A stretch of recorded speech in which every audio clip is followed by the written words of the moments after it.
இயேசு கிறிஸ்துவில் பிரியமான சகோதர சகோதரிகளே, இன்று மத்தேயு நற்செய்தி 18ஆம் அதிகாரம் 15-20 வசனங்களில் திருச்சபைக்குள் எழும் பிணக்குகளை அன்போடு தீர்ப்பது,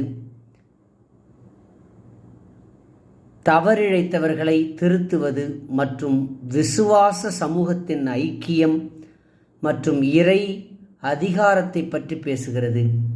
தனிப்பட்ட கண்டனங்களை தாண்டி உறவுகளை பலப்படுத்தும் வழிமுறைகளை பற்றி இயேசு இங்கு விளக்குகிறார். இதற்கு முன்னதாக தாழ்ச்சி, மன்னிப்பு, பெரியவனாக வேண்டினால் சிறுபிள்ளையைப் போல் மாற வேண்டும், காணாமல் போன ஆடு பற்றி கூறியவர் திருச்சபை கட்டுப்பாடு, உறவு முறை ஒழுங்கை பற்றி குறிப்பிடுகிறார் இயேசு. முக்கிய படிகள் மற்றும் விளக்கங்கள். தனிப்பட்ட சந்திப்பு.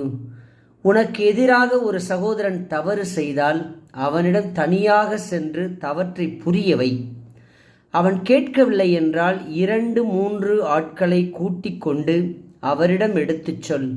அதன் பிறகும் சபையின் சொல்லை அவன் கேட்கவில்லை என்றால் அவனை புறஜாதியைப் போல் எண்ணுங்கள்.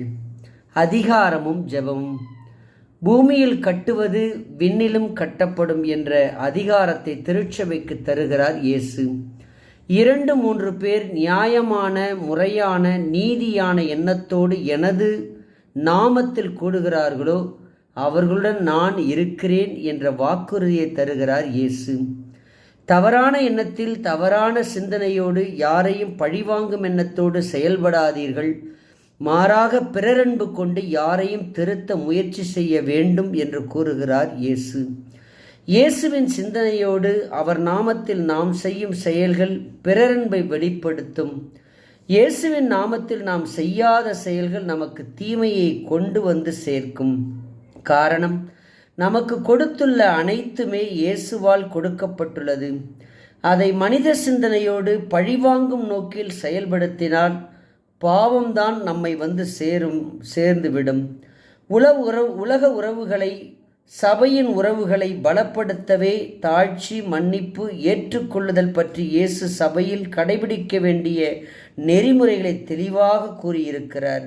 எனவே அழைக்கப்பட்ட நாம் எல்லாம் இயேசுவின் போதனையின்படி வாழ்ந்தால் பலம் தரும் செடிகளாக மாறுவோம் என்பதில் எல்லளவும் ஐயமே இல்லை. ஆமென்.